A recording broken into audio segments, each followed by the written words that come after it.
C'est officiel, il est de retour. Salut à tous, ici Reg, bienvenue dans la vidéo actualité de la semaine. On va parler des news cinéma séries que vous avez peut-être manqué. Encore une fois, il y aura le timecode dans la description et dans le commentaire épinglé. Je vous incite à vous intéresser à, comme d'habitude, de toutes les actualités. Mais voilà, pour ceux quand même qui veulent avoir un peu la liste de ce qu'on va parler aujourd'hui, c'est dans le commentaire épinglé et la description. Et avant de commencer cette vidéo, j'aimerais tout de même remercier le partenaire officiel de celle-ci, Bloodline Heroes of Litas. C'est un jeu de rôle type Hero Collector RPG de fantasy avec un style 3D vraiment artistique dans lequel vous pourrez créer votre royaume, collecter des héros et les utiliser afin de protéger ce dit royaume. Mieux encore, vous pourrez créer vos propres champions uniques légendaires en combinant plusieurs races, comme des elfes, des demi-dieux, des orques, des nains, des lycans, des dragonborn, vraiment la liste est longue. Et c'est le moment idéal pour installer le jeu car il vient de recevoir sa plus grande mise à jour, en rajoutant notamment le système hybride qui est vraiment époustouflant. En gros, vous pourrez personnaliser vos champions grâce à un système de mariage entre différents champions de différentes races. Ça vous permettra de créer plus de 800 nouveaux hybrides tout en mélangeant donc leurs apparences mais aussi leurs compétences. En plus, chaque mois de nouveaux personnages sont ajoutés au jeu, donc les combinaisons sont quasiment infinies. Et pour cette mise à jour, découvrez les vampires maudits. C'est la toute nouvelle lignée Bloodline qui arrive justement pour Halloween.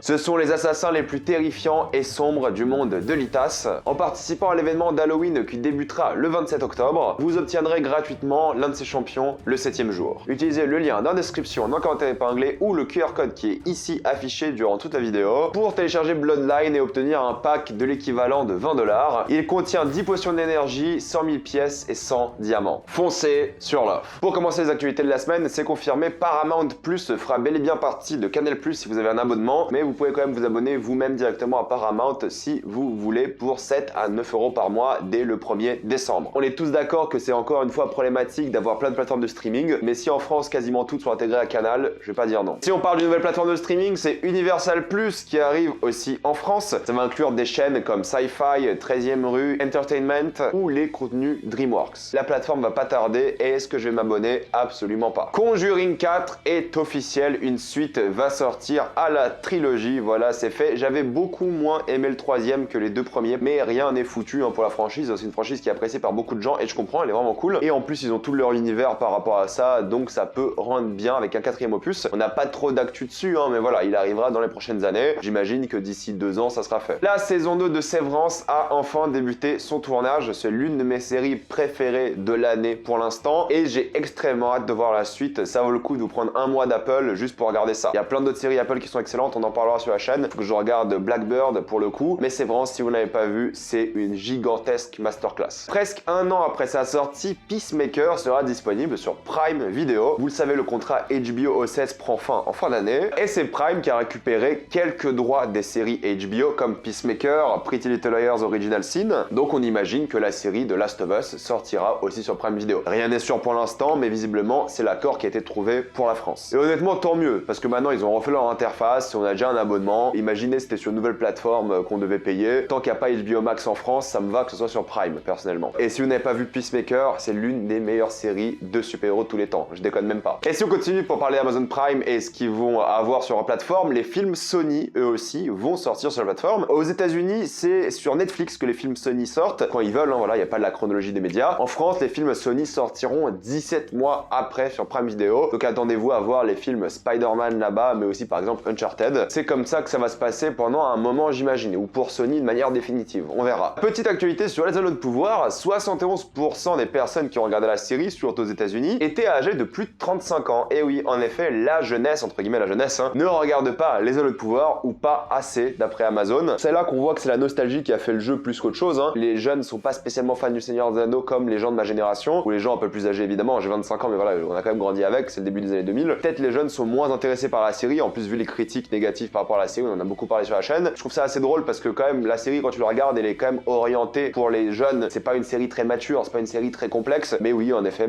les gens qui regardent l'univers sont des personnes plus âgées et c'est comme ça, c'est pas une mauvaise chose mais c'est juste qu'Amazon aurait aimé attirer plus de jeunes. On verra si ça influence leur manière de faire pour les prochaines saisons, mais honnêtement ça m'étonnerait. Petite bande-annonce de Creed 3 qui va sortir le 1er mars en France et j'ai bien aimé la bande-annonce. Moi je suis vraiment fan des films Creed, je les aime beaucoup. Rien d'original, rien de nouveau, mais je trouve que c'est extrêmement efficace et c'est le premier film réalisé par Michael B. Jordan. Donc je suis très curieux de voir ça et le duel contre Jonathan Majors qui est en train de devenir un gros nom à Hollywood sera évidemment excitant. J'aime bien l'histoire qu'ils ont dans le film. Alors évidemment il n'y a pas Stallone, mais je pense qu'on peut faire un film Rocky Rocky, enfin une saga Creed en tout cas sans Rocky, mais le concept elle est vraiment cool et j'ai évidemment hâte de voir ce film. C'est l'une des seules séances un peu que j'aime bien au cinéma dans le sens où j'aime bien qu'il y ait du bruit. Pas beaucoup non plus, hein, mais je me rappelle ma séance de Creed 2 était super drôle parce que c'était un peu le bordel, enfin de manière respectueuse entre guillemets, comme pour un vrai combat dans un bar par exemple. Je sais que ça énerve énormément, mais il y a quelques moments qui étaient vraiment cool quand des gens gueulaient un petit peu lève-toi. Ces films sont faits pour ça en fait, c'est comme les Marvel, ils sont un peu faits pour que les gens gueulent un petit peu. Ça me dérange pas, évidemment on parlera du film début mars, je pense qu'il va être très divertissant. C'est officiel, Harrison Ford jouera le général Ross, Red Hulk, dans le film Captain America New World Order qui sortira en 2024. En connaissant Harrison Ford, il est juste là pour le pognon et moi ça me va totalement si on peut avoir Harrison Ford dans des films. J'espère qu'il va participer à la promo du film parce que ses interviews sont souvent hilarantes vu comment il en a vraiment rien à faire. C'est officiel aussi, Black Panther